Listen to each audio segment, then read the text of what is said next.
అసెంబ్లీకి వచ్చి 11 నిమిషాలే ఉండి అసెంబ్లీలో వెళ్ళిపోవడం కరెక్ట్ అంటారా? Wrong sir. అది ఇప్పుడు పోరాడతా నేను ఏదో చేస్తానన్నప్పుడు మనం అసెంబ్లీలో మనకు కావాల్సిన సమస్యని ముందు లేవనెత్తి దాని గురించి మాట్లాడిన తర్వాతే ఇచ్చాము. ఆ విషయంలో అయితే అసెంబ్లీకి వెళ్ళకపోవడం అనేది మనం గెలిపించిన దానికి మన సమస్య అసెంబ్లీలో చెప్తారని ఏది అసెంబ్లీలో మాట్లాడిన వాళ్ళు లేరుగా, అందుకని అదైతే రాంగ్ సార్. అంటే ఇప్పుడు నాకు ప్రతిపక్ష హోదా సరే నేను అసెంబ్లీకి వస్తాను అది నాకు దాని మీద కొద్దిగా అవగాహన తక్కువ. ప్రతిపక్ష హోదా అనేటికి ఇన్ని సీట్లు అనేది ఉంటుంది అంటండి. నేను మొన్నే తెలుసుకున్నాను. అన్ని సీట్లు వస్తే ప్రతిపక్ష హోదా ఇస్తారు, లేకపోతే ఎవరన్నా కొంతమంది ఓట్లు పర్సంటేజ్ అంటారు. పర్సంటేజ్ అయితే కరెక్ట్ కాదు. ఇన్ని సీట్లు అని అంటే 28 సీట్లు ఎన్నో ఉన్నాయి. అన్ని సీట్లు వస్తేనే ప్రతిపక్ష హోదా వచ్చింది. మరి ఆ మాత్రం నాకు చదువులేని నాకే తెలుసు, మరి సార్కి ఇంకెందుకు తెలియలేదో నాకైతే అర్థం కావట్లేదు. అది అంటే నేను అసెంబ్లీకి వెళ్ళిన మైక్ ఎవరు అది ఇది అనేది మాట్లాడుతున్నాను. మైక్ అనేది 11 మందిలో మనిషికి ఒక 5 నిమిషాలు ఇచ్చినా చాలు సార్. 24 గంటలు ఒకరికి ఇవ్వంగా మనిషికి ఒక 5 నిమిషాలు ఇస్తారు. 5 నిమిషాలు ఇవ్వకుండా అయితే ఎవరికి ఉండరుగా. మనం అయ్యేసరి అది మాట్లాడుకోవడం కూడా అనవసరం. ఇష్టం ఉండి వెళ్ళాలని ఆలోచనలు చేసే తీరు వేరుంటది. ఇష్టం లేకుండా ఏదో వంక చెప్పాలని వంక చెప్పడం తప్ప ఏమీ లేదు. మాజీ ముఖ్యమంత్రి అయ్యుండి జగన్మోహన్ రెడ్డి అసెంబ్లీకి 11 నిమిషాలు ఉండటం కరెక్ట్ అంటారు? అసలు కరెక్ట్ కాదు. కరెక్ట్ కాదు అది. ఇప్పుడు అసెంబ్లీలో అంతమంది అడుగు బయట ఏమో మేము అద్దె తేల్చేస్తాం, మాకు 10 నిమిషాలు స్పీకర్ అవ్వట్లేదు అయ్యవట్లేదు అంటున్నారు. ఈయన వెళ్ళి ఒక్క నిమిషం కూడా లేకోకుండా ఊపుకొని వచ్చేస్తే ఇంకేమిస్తారు? మీరు వెళ్ళి మీరు అడిగి నుంచోని కనీసం ఒక గంట చూసుకు అదే అంటేనేమో మాకు మైక్ అవ్వట్లేదు అంటారు. మీరు వెళ్ళి ఉంటేనే కదా మైక్ ఇచ్చేది లేదు తెలిసేది. మీరు వెళ్ళకోకుండా చేయకోకుండా నాకు మైక్ అవ్వట్లేదు మీరు బయటే చెప్తున్నారు మైక్ అవ్వట్లేదని. మీరు వెళ్ళాలి కదా, మీరు వెళ్ళి చేసి మైక్ ఇస్తారా లేదా అప్పుడు మీరు అడిగితే తెలుస్తుంది. మీరు నాకు ప్రతిపక్ష హోదా ఇవ్వటం, నాకు 39% ఓటు బ్యాంక్ వచ్చింది, నాకు ప్రతిపక్ష హోదా ఇవ్వండి అది ఇది అని మాట్లాడుతున్నారు. ప్రతిపక్ష హోదా ఇవ్వండి అంటున్నారు. మరి అదే మొన్న మీరు చంద్రబాబు నాయుడు గారు 21% ప్రతిపక్ష 20% అడిగితే మీరేమన్నారు? దాంట్లో అయితే తీసేస్తే మీకు ప్రతిపక్ష హోదా కూడా లేదని మీరే అన్న పెద్ద మనిషి. మరి మీకు 11 మందికి మీకు ముఖ్యమంత్రి అడిగి మీకు ప్రతిపక్ష హోదా ఇచ్చారంటే ఎలా ఇచ్చేస్తారండి? ఎలా ఇచ్చేస్తారు? మీరు 23 మందిలో 5గురిని తీసేస్తే మీకు ప్రతిపక్ష హోదా కూడా లేదన్నారు మీరు. మీరు ఇప్పుడు అదే ముఖ్యమంత్రి మీకు 11 మంది వచ్చినా కూడా మీరు ప్రతిపక్ష హోదా ఇవ్వమని అడుగుతుంటే ఎలా వస్తుంది మీకు?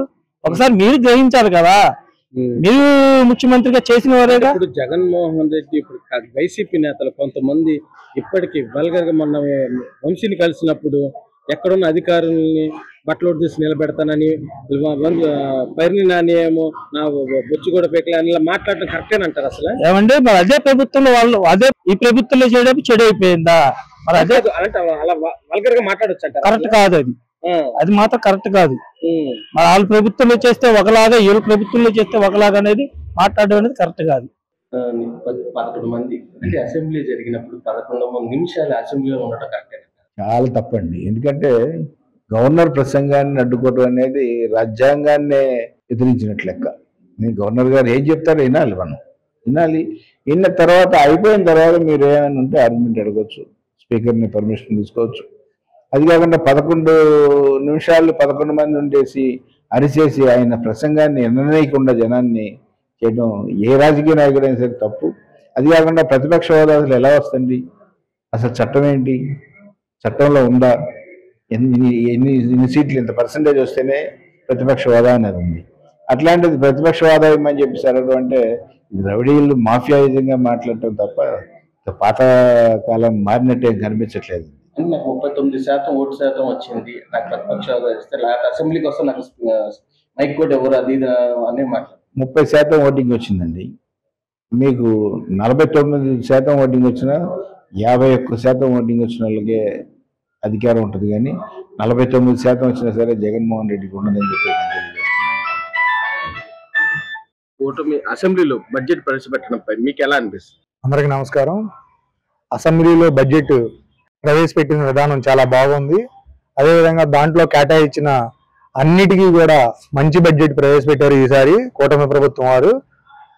తల్లి వందనం కానివ్వండి, దీపం పథకం కానివ్వండి, వ్యవసాయానికి కానివ్వండి, రోడ్ల అభివృద్ధికి కానివ్వండి, గ్రామీణ ఏది చూసుకున్నా కానీ బడ్జెట్ చాలా బాగా ఉంది అన్నిటికీ కూడా, అన్ని వ్యవస్థలకు కూడా.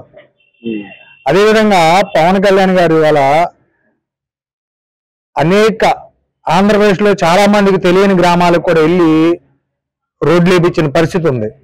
ఆ అన్నిటి అభివృద్ధి కొరకు, గ్రామాల అభివృద్ధి కొరకు కూడా బడ్జెట్, మంచి బడ్జెట్ ఈ కూటమి ప్రభుత్వం ప్రవేశపెట్టారు. అంటే ఇప్పుడు గతంలో బడ్జెట్ చూశారు కదా, ఇప్పుడు బడ్జెట్ చూడటంపై మీకు ఎలా అనిపిస్తుంది?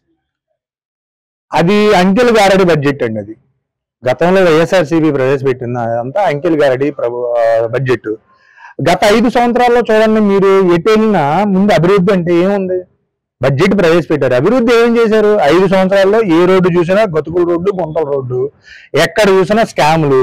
ఇంకేంటండి ఆ బడ్జెట్ తో అసలు దాని గురించి మాట్లాడుకోవడం అనవసరమైన విషయం. అంటే ఇప్పుడు వైసీపీ వాళ్ళు బడ్జెట్ సరిగ్గా లేదు అది ఇదని కొంచెం మంది మాట్లాడుతున్నారు, దాని మీద మీరేమో? అసలు వాళ్ళకి మాట్లాడే అర్హత లేదనేది నా భావన. ఎందుకంటే బడ్జెట్ లో ఏ వ్యవస్థకి ఎంత కేటాయించాలనేది కరెక్ట్ గా కేటాయించి కూటమి ప్రభుత్వం, పవన్ కళ్యాణ్ గారు కానీ, నారా చంద్రబాబు నాయుడు గారు కానివ్వండి, పవన్ కళ్యాణ్ గారు కానివ్వండి, చక్కగా కూర్చుని మంచి బడ్జెట్ ప్రవేశపెట్టారు. రేపు ఆంధ్రప్రదేశ్ అభివృద్ధికి, నవనిర్మాణానికి ఈ బడ్జెట్ ఇదే ప్రధాన. అసెంబ్లీ సమావేశాలు జరుగుతుంటే అసెంబ్లీకి వెళ్ళకపోతే ఒక మాజీ ముఖ్యమంత్రి అయ్యుండి అసెంబ్లీకి వెళ్ళి ఒక 2 నిమిషాలు ఉండి మళ్ళీ తిరిగి వచ్చాడు కరెక్టేనంటారు? అసలు అతను రాజకీయాలకి పనికిరాడండి.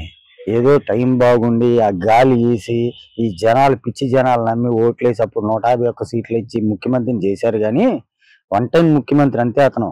ఇక జీవితంలో ముఖ్యమంత్రి అవడం, ఇక ముందు ఎమ్మెల్యే కూడా అవడం. అతను పిరికోడండి. అతను 23 మంది ఉన్నప్పుడు చంద్రబాబు గారు డేరుగా వెళ్ళి సభలో ఎదుర్కొని ప్రజా సమస్యల మీద మాట్లాడితే రాకుండా ఉండాలి అని చెప్పేసి చంద్రబాబు గారు వాళ్ళ భార్యని వల్గరగా మాట్లాడితే ఆ బాధ తట్టుకోలేక ఆయన ఆగాడు. కానీ వాళ్ళ పార్టీ ఎమ్మెల్యేలు ఎవరు ఆగల, అందరూ వెళ్ళారు. కానీ వీడు అట్టా కాదు, పిరికోడు. 11 మంది 151 నుంచి 11 పడిపోయాడు. ఏ మొహం పెట్టుకుని వెళ్తాడు అక్కడ? అలా మన రావటమే అసలు వచ్చాడు, 11 నిమిషాలు ఉన్నాడు, 11 మంది ఎమ్మెల్యేలతో వెళ్ళిపోయాడు. అర్లది గోలా చేసి ఇంకంతే. వీళ్ళకి అదొక్కటి చేత వచ్చి తప్పితే ప్రజా పరిపాలనలో వీళ్ళు భాగస్వాములు అవుతానికి వీళ్ళకి అసలు ఏం చేత కాదు.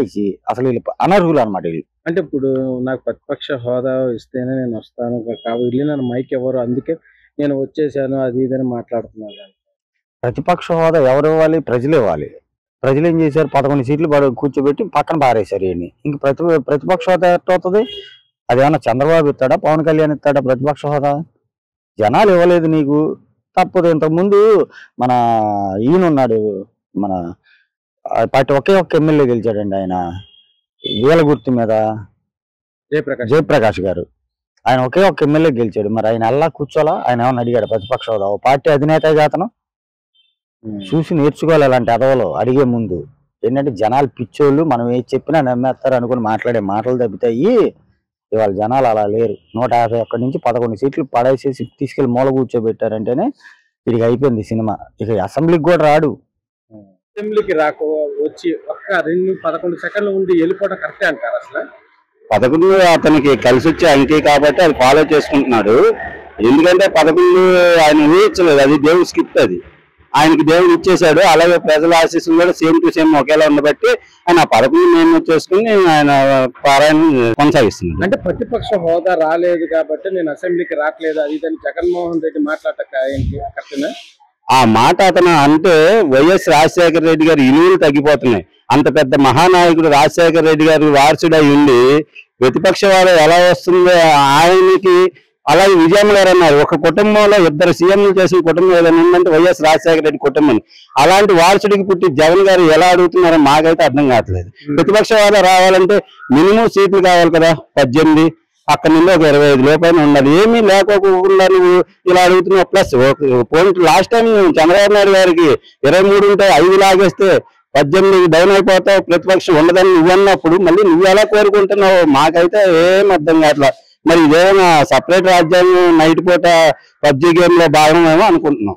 అంటే ఇప్పుడు జగన్మోహన్ రెడ్డి గారు నేను వెళ్ళినా కానీ అసెంబ్లీకి వెళ్ళినా కానీ మైక్ ఎవరు అది ఇదని మాట్లాడుతున్నారు. దాని మీద మీరు ఇప్పుడు ఒక దొంగకి చూస్తే అందరూ దొంగలే అనుకుంటాడు. ఎందుకంటే ఆయన చేసే పని లాస్ట్ టైం అలాగే చేశాడు కదా, అందరిని ఇబ్బంది పెట్టడం, ఆడవాళ్ళని అసభ్యంగా మాట్లాడటం, పెద్ద చిన్న లేకుండా చేయటం.